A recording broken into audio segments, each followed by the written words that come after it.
আসসালামু আলাইকুম বন্ধুরা, আপনারা কি জানেন এই পৃথিবী একসময় ছিল ডাইনোসরের রাজ্য।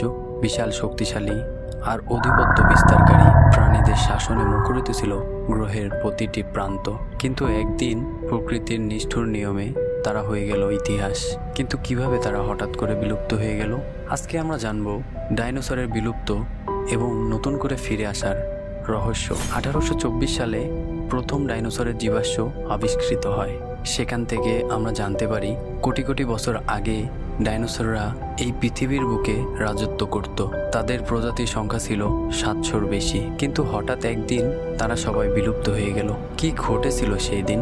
বিজ্ঞানীদের মতে ডাইনোসররা প্রায় 165 কোটি বছর ধরে পৃথিবীতে রাজত্ব করেছে।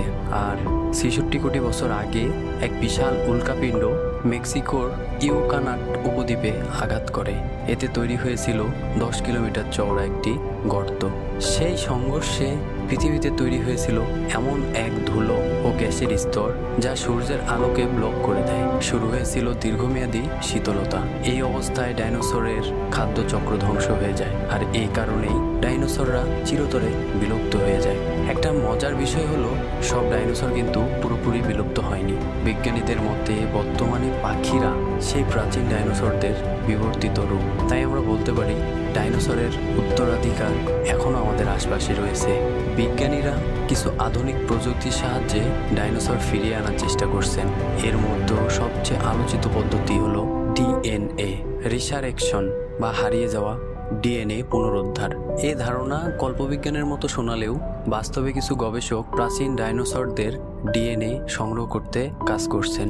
কিন্তু প্রশ্ন থেকে যায়, যদি তারা ফিরে আসে তবে কি আমরা তাদের সাথে সহাবস্থান করতে পারবো, নাকি এটি আমাদের জন্য নতুন বিপদের কারণ হবে? বিজ্ঞানীরা ডাইনোসর ফিরিয়ে আনার পিছনে কয়েকটি বড় কারণ দেখিয়েছেন। পৃথিবীর প্রাচীন ইতিহাস বুঝতে, বিলুপ্তির প্রক্রিয়া বিশ্লেষণ করে আধুনিক প্রাণীদের রক্ষা করতে, জীববৈচিত্র্যের উপর ডাইনোসরদের প্রভাব কেমন ছিল তা গবেষণা করতে। তবে ডাইনোসর ফিরিয়ে আনা কি আদৌ নিরাপদ? প্রাগৈতিহাসিক প্রাণী ডাইনোসর পৃথিবীতে আবার ফিরে এলে কি হবে তা দেখানো হয়েছে জুরাসিক পার্ক সিনেমায়। অনেক বিজ্ঞানী মনে করেন ডাইনোসর ফিরিয়ে আনলে এটি পরিবেশের ভারসাম্য নষ্ট করতে পারে। এছাড়া ডাইনোসরের আকার ও স্বভাব আমাদের জন্য হুমকি হয়ে উঠতে পারে। আজ পর্যন্ত বিজ্ঞানীরা ডাইনোসর ফিরিয়ে আনতে সক্ষম হননি। তবে ক্লোনিং প্রযুক্তি, ডিএনএ সিকোয়েন্সিং এবং জেনেটিক ইঞ্জিনিয়ারিংয়ে বড় ধরনের অগ্রগতি হচ্ছে। এ থেকে বোঝা যায় হয়তো কোনো একদিন ডাইনোসর ফিরিয়ে আনার স্বপ্ন বাস্তবে রূপ নিতে পারে। ডাইনোসর ফিরিয়ে আনার এই প্রচেষ্টা কতটা সফল হবে তা নিয়ে তর্ক চলবে। তবে এটি আমাদের বিজ্ঞান ও প্রযুক্তির অগ্রগতির অসাধারণ এক উদাহরণ। ডাইনোসর কি আবার পৃথিবীতে ফিরে আসবে? সময় এর উত্তর দেবে। ডাইনোসরের মতো বিলুপ্ত প্রাণীকে পৃথিবীতে ফিরিয়ে আনতে না পারলেও থেমে নেই বিজ্ঞানীরা। ক্যামব্রিজ বিশ্ববিদ্যালয়ের বিজ্ঞানী মাইকেল ইশিদা বলেন, সত্যিকারের ডাইনোসরের আদলে রোবট তৈরির পরিকল্পনা করছেন তারা।